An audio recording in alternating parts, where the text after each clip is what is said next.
Asterisk. In the summer of 1957, on the set of Dino, 8-year-old Sal Mineo was posing for the cameras in the role of a young Italian gangster. Well, studio executives backstage were confronting a harsh reality. His type doesn't sell anymore. We can't give him the handsome leading man roles. These words marked the first sign of the decision that would ultimately end Sal's career. Asterisk. Fluorescent lights illuminated Sal Mineo's young face in the makeup room mirror. The Italian-American boy from the Bronx had become one of Hollywood's brightest stars in just 2 years. Nominated for an Oscar for his role as Plato in Rebel Without a Cause, featured on the cover of Time magazine, and earning enough money to buy a large house for his family despite being only 18 years old. But Hollywood success stories rarely end happily. Sal Mineo's would be no exception. On the set of Dino, Sal was discussing with director Willard Motley about adding depth to his character. Dino was a tough, realistic role, portraying a troubled Italian-American youth. Sal perfectly conveyed the desperation and anger of a young man growing up in the dangerous streets of East Harlem. The film crew admired his performance. However, in the administrative offices of Warner Brothers Studio, a very different conversation was taking place. Studio head Jack Warner was in a meeting with his assistants. New project files and actor photographs were scattered across the table. "The Mineo problem is growing," said the casting director, showing Sal's latest test shots. "He's changing. He's no longer that sweet, innocent boy. His face is hardening, his jaw becoming more pronounced. We wanted him to fill James Dean's void, but he's going in a completely different direction." Jack Warner gave Sal's photos a cold look. "We can't give him the handsome leading man roles. His type doesn't sell anymore." This simple sentence, though he didn't yet know it, had sealed Sal Mineo's fate in Hollywood. Asterisk. Being a star who didn't conform to Hollywood's expectations meant silently disappearing. This would happen to Sal Mineo as well, but he didn't know it yet. Asterisk. At the premiere of Dino, Sal stood before the press corps. Cameras flashed, journalists asked questions. The 8-year-old Sal, comfortable and confident in front of the camera in his Italian-cut suit reflecting his own tailoring style, fielded the same questions reporters always asked. "What was it like working with James Dean? What's your next project?" One journalist asked an unexpected question. "Sal, some are saying your performance in Rebel Without a Cause was a fluke. What do you think about that?" Sal tried to ignore the question, but his heart raced. A familiar feeling of fear enveloped him. There was something he constantly had to prove to exist in Hollywood. When he returned home to his family, whom he had moved from East Harlem to the Bronx, he spoke with his father, Salvatore Sr. His father, a musician himself, proudly watched his son's fame but was concerned about Hollywood's ruthlessness. "Dad, I have to keep impressing them," said Sal, sitting under a tree in their backyard. "The day I don't fight for a role will be the day they forget me." His father squeezed his son's shoulder. "You don't need them, Sal. You're a Mineo. Art runs in our blood." But Sal knew that in Hollywood, talent alone wasn't enough. Image, connections, and luck were just as important as talent. Asterisk. Don't forget to subscribe and turn on the notification bell. We publish new content every week about Hollywood's dark secrets and the true stories of forgotten stars. Asterisk. By 1958, the fine cracks in Sal Mineo's career were beginning to become apparent, but the surface glitter still concealed the darkness. Asterisk. Asterisk. On the set of Tonka, Sal was portraying a Native American warrior. His face, covered with bronze makeup, looked convincing on screen, but this role marked a turning point in his career. The studio was steering him toward ethnic roles: Italian gangsters, Native Americans, Mexicans. They no longer saw him as an American leading man. During a break on set, director Louis R. Foster approached him. "Sal, you're doing great," he said, "but I need to tell you something. Rumors are circulating in the studio about your inclinations." Sal's heart stopped. He hadn't talked to anyone about his sexual orientation. He was still trying to understand it himself. His admiration for James Dean was portrayed in the press as professional respect, but he knew it was something deeper. "What do you mean?" he asked, trying to control the tremor in his voice. "Be careful who you hang around with in town," said Foster, checking his surroundings. "The studio is watching you, son. Everyone is watching." That evening, Sal sat in his small house in the Hollywood Hills, watching the lights of Los Angeles through the window.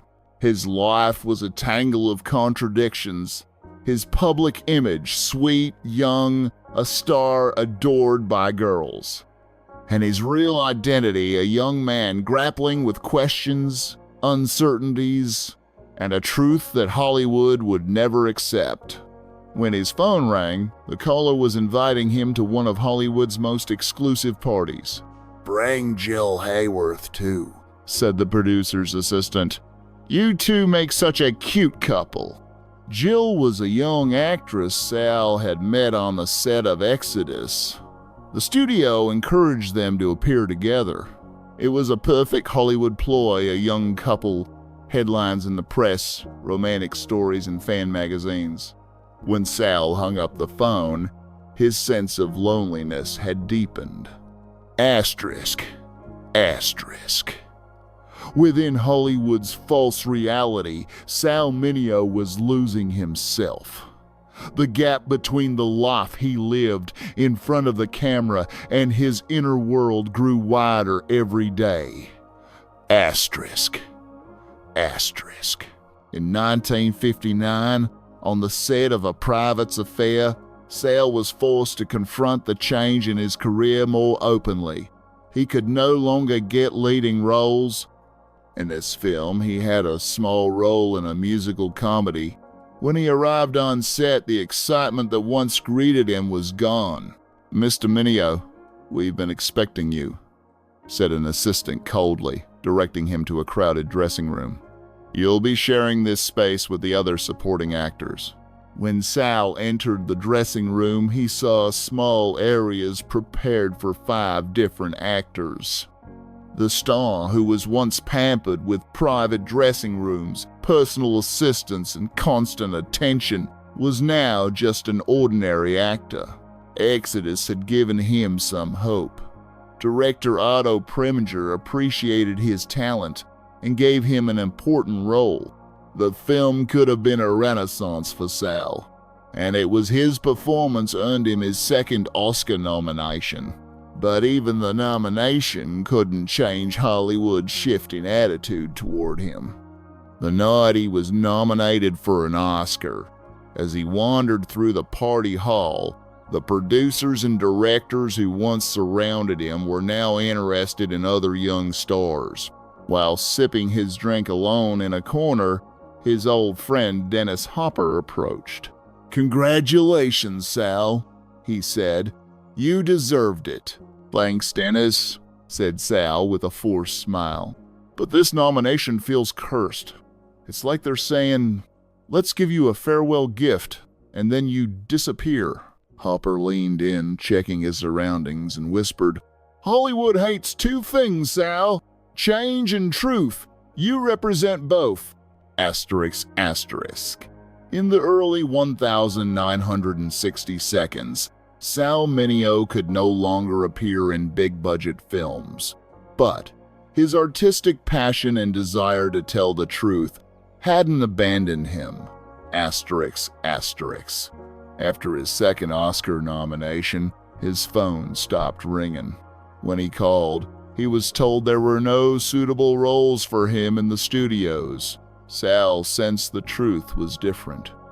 Hollywood didn't know how to market his Italian heritage and changing image. More importantly, rumors about his sexual identity frightened conservative studio executives. One morning, while having breakfast at a small cafe in Beverly Hills, Sal ran into an old producer friend. The man approached and sat at his table. "It's been a long time since I've seen you, Sal," said the producer, taking a sip of his coffee. "What happened to you? You disappeared overnight," Sal replied with a bitter smile. "I didn't disappear. Hollywood wrote me off." "Don't be ridiculous. You were nominated for an Oscar twice." "Yes, but now no one wants to work with me." Sal was stirring his cup. "I know rumors are circulating. Mineo is too difficult. Mineo is rebellious. Mineo is different." The producer looked around, lowering his voice. "Listen, I'm gonna tell you something. Last week I was in a meeting at Universal. Your name came up. Lou Wasserman described you as too risky. He called you a volatile star. What did he mean? You know. James Dean died, so they can freely market him forever young, forever rebellious, forever a clean image. But you're changing, growing up, making your own choices. They can't control you, Sal. So my career's over?" The producer slowly shook his head. "No, but your career in mainstream Hollywood is over. If you want to continue, you'll have to chart your own course. Different directors, different films, maybe European cinema or theater." Sal looked out the window. The sunny landscape of Sunset Boulevard stretched before him. This city had given him everything: fame, fortune, recognition. But it had never accepted the real Sal Mineo. "Maybe this isn't an end," said Sal, as if making a new promise to himself. "Maybe it's a new beginning." When he took on a role in Who Killed Teddy Bear in 1965, it marked the beginning of his shift from mainstream Hollywood to more daring, independent projects. The film told the story of a psychopath, and Sal didn't hesitate to portray this disturbing character. His performance was powerful, but when the film was released, critics and the industry marginalized him even further. After the film's screening, one journalist asked him a harsh question. "Mr. Mineo, isn't playing these kinds of dark, deviant characters career suicide?" Sal gave a sincere answer. "Maybe, but if art doesn't reflect reality, then what is it? I want to tell real stories." This turning point changed Sal's image in Hollywood. He was now labeled as troublesome and difficult. Mainstream roles stopped coming to him. His friend, Natalie Wood, meeting him for lunch one day, expressed her concern. "Sal, what are you doing to yourself? Where is this path taking you? Maybe to a place where I'm myself for the first time?" said Sal, stirring his coffee. "Natalie, for years I've been who everyone wanted me to be, but now I just want to be myself." Natalie took Sal's hand. "Be careful, Sal. This city can't handle the truth." Asterisk, asterisk. By the mid-1960 seconds, Sal Mineo's once bright career had become unrecognizable. But perhaps for the first time, he was discovering his artistic freedom. Asterisk, asterisk. In 1967, Sal took a role in a Broadway play called Fortune and Men's Eyes. The play revolved around young inmates in a prison and themes of homosexuality. This was a turning point for him both as an actor and as a person. The play gave him the artistic satisfaction he had long sought. Sal was breathing a different air in New York's theater world. The limitations and impositions of Hollywood were less present here. Within Broadway's energetic atmosphere, he was rediscovering himself. He spent hours in rehearsals, delving into the depths of his character. Portraying a young man in a prison environment made him confront his own past, the feeling of exclusion, an identity unaccepted by society, living within boundaries. One evening after rehearsal, he was sitting in a small artist bar with his friends. He was surrounded by people from the theater community, writers, directors, actors. He felt comfortable. Here, he was seen not as Sal Mineo, former child star, but simply as Sal the actor. "You've changed, Sal," said one of his friends, extending a glass of wine to him. "I don't know if it's because you're in New York or because you've left Hollywood behind, but that anxious expression in your eyes is gone." Sal laughed. "Maybe I've finally made peace with the person in the mirror." That night, walking under the lights of Times Square, he experienced a sense of freedom he hadn't felt in a long time. Broadway's posters, the neon lights of theaters, streets that were alive even late at night. This place was very different from the sterile design perfection of Los Angeles. Real art was being made here with its flaws, courage, and honesty. After a performance, sitting backstage removing his makeup, a producer who had once worked with him came to visit. "Sal, what are you doing here?" the producer asked. "Your place is in Hollywood, on the big screen." "Hollywood didn't want me," said Sal, looking at the producer through the mirror. "They wanted an image. I'm a real person. Image can change, Sal. You can come back." "How?" "As the kid from Rebel Without a Cause. That kid grew up. I grew up." The producer nodded silently and left. Sal looked at himself in the mirror. He was 28 years old, once a bright star, now pushed to the margins of the industry. But in his eyes, there was a piece that had been absent for a long time. When Sal took on the direction of Fortune and Men's Eyes in 1969, it was his first time behind the camera. While directing the play, he found the freedom to add his own interpretation. He addressed the homosexual themes of the play more openly, which caused great controversy in the conservative theater circles of the time.